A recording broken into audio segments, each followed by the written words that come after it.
محبت اور عبادت یہ دونوں پاک شے ہیں، یہ کبھی بتائی نہیں جاتی، بس کی جاتی ہیں۔ اس میں کوئی دکھاوا نہیں ہوتا، یہ تو بس سچے دل سے کی جاتی ہے، اس میں کوئی زور زبردستی نہیں ہوتی، آپ چاہ کر بھی بول کر کسی سے نہیں کروا سکتے، یہ تو بس اس کی رضا میں قید ہوتی ہے، جب اس کا کرم ہو جائے وہ عطا کر دیتا ہے۔ محبت اور عبادت کا شرط انسان کو بخش دیتا ہے۔ محبت اور عبادت بے غرض ہوتی ہے، خالص ہوتی ہے، اس میں شدت آنے سے سونا اور پھر کندر بنتی ہے، یہ محبت اور عبادت پاک ہوتی ہے۔ ہاں،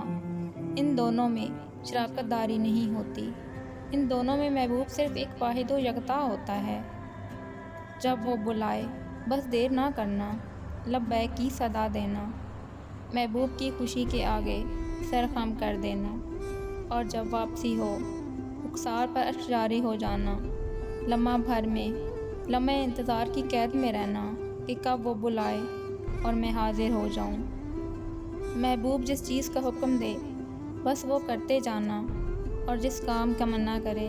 اسے وہیں چھوڑ دینا، اور سدا اس پر قائم رہنا، اس کے رنگ میں رنگ جانا، بس یہی محبت اور عبادت کا تقاضا ہے۔